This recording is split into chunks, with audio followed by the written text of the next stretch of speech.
seenaa sana madhuunfaa tokko kan jiru jira jechuudha. Kanaaf isarratti kan dubbadhe jira isa duba deebi'aatii ilaalaadha. Lammaffaa immoo kutaa lammaffaasaa har'a akka carraa ta'e mana hin jiru jechuudha.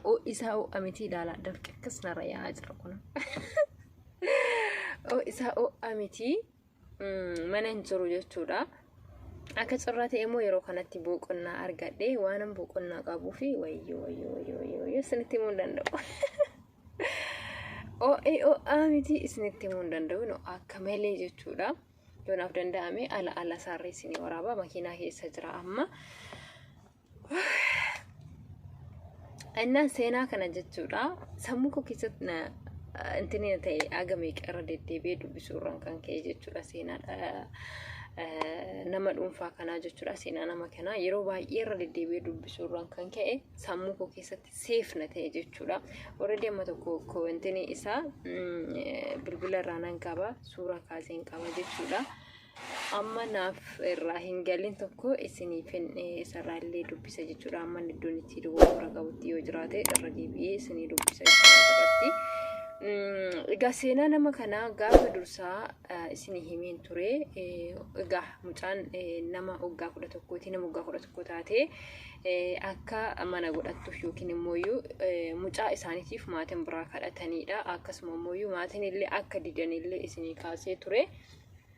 Egaa kanatti taasise utuma jiru maatiin warri sun itti baay'isanii itti dubbannaan egaa maatiinaati warri mucaa kanaatis warri yookiin intala kana kennuudhaaf yaalii taasisan jechuudha. Mucaa kana heerumsiisuudhaaf. Egaan sababa kanaan kan ka'e mucaan kun waggaa kana baatee bara dhufutti yaa heerumtu yookiin immoo isinitti heerumsiisnadhaan waliif waadaa galanii jechuudha. Egaa kanatti taasise tokko hin jiru mucaa kana mucaan barattuu kutaa lamaati. Barattuu kutaa lamaati irraan kaatee immoo cimina qabdi waan nama dhibu keessaa baay'ee cimtuudha. Cimina ishiirraan kan ka'e immoo barsiisonni kutaa lama gara kutaa sadiititti semestera lammaffaarratti dabarsuudhaaf akka hawwii qaban yookiin immoo akka yaadaa jiran beeksisanii jechuudha maatii kana. Jennaan abbaan micayyoo sana ilmoo kan koositu na guddisa moo anatu guddifata kan jedhu lola kaasee namticha barsiisaallee ofirraa ari'ee kan jedhuun mataa isaa egaa isinii kaasaa jira. Sagalee sana keessatti warreen dhaggeeffatanii jirtu warreen dhaggeeffatanii immoo kutaa tokkoffaa isaa dhaggeeffatanii egaa kutaa lammaffaa isaa kana yeroo dhaggeeffatanii isiniif gala yookiin ifa isinii ta'a jedhee abdii qaba jechuudha. Egaa kutaa lammaffaa keessatti egaa akkuma dursa isiniin jedhee seenaan nama kanaa baay'ee dheeraadha. Agana jedhamee kan himamuu hin dandeenye jechuudha. Egaa kanatti taasise utuma jiru abbaan ishee barsiisaa iseellee ofirraa ari'ee jira jechuudha. Ofirraa deebisee jira. Mucattiis immoo mana barumsaa dhoowwanii deebisanii jiru gara manaatitti jechuudha. Egaa wanti isaan gara manaatti deebisanii fi mucaa waggaa 11 kana heerumsiisuudhaaf lammaffaa immoo hojii mana keessa seeraan barsiisuudhaaf jechuudha. Egaa kun ta'eetuma jiru mucaa kana waggaa kana guutuu mana isaanii keessa tursiisanii hojii manaallee amma isaaniif danda'amu tokko barsiisanii sanaan booda mucaa kana guyyaan isaan beellama itti walii qabanii suni ni gahee. Gaafa guyyaan suni gahu cinni ni godhamee wanti hundinuun qopheeffame. Sanaan booda mucattii kana abbaan manaa ishee yookiin immoo kan ishee fuudhuu dhufu suni namoota qabatee dhufee akkuma seera kamiitiyyuu mucaa kana fuudhatee jechuudha. Sargiin gurfamee wanti hundinuu mucaa kana fudhatee gara mana isaatiin gala jechuudha. Gosoo kun jiru fudhatee gara mana isaatiin galee mucaan kun waanuma tokko maatiin kun waggaa guutuu kana gara manaatti illee deebisanii barsiisuudhaaf illee yaalan malee mucaan kun amma kana wanti ishiin hubannuu qabdu tokko irraa wanti hubattu hin jiru jechuudha. Gaariirree yaraallee gargar baafatti wanti isiin beektu tasumayyuu hin jiru jechuudha. Egaa kunitti otoo kanaan jiru mucaan kun egaa gaafa achi dhattee jirtu ijoollee miizee maal kan jiranii bisire ijoolleen miizee kun erga gaafa isaan fuudhanii too gara achi geessaniiti gaafum sanarraa jalqabee ijoollee miizee kanadha kan isiin argitu. Abbaan manaasii kun eenyu akka inni ta'ellee eenyu akka inni ta'ellee kan isiin beektu tasumayyuu hin jiru jechuudha. Abbaan manaa koo isa kamidha kan jettu hin beektu jechuudha. Abbaan manaa kun iyyuu maal akka ta'e wanti isin irraa hubatu tasumayyuu hin jiru jechuudha. Innaan soo kanumaan jiru guyyaa hunduma kanayyuu ijoollee miizolee kanadha kan si bira ture hanga guyyaa 4 immoo waan akkasiitti ijoollee miizetu bira ture ino baay'ee boleewwan kooyi baay'ee ho'aa jira jechuudha. Ijoollee miizetu bira ture jechuudha. Egaa gaafa guyyaa sadaffaa moo gaafa guyyaa arfaffaa I think gaafa guyyaa arfaffaa natti fakkaata. Gaafa guyyaa arfaffaa gaafa guyyaa arfaffaa abbaan manaa isee kuni bakka iseen jirtutti itti dhaqee jedhan. Bakka iseen jirtutti itti dhaqee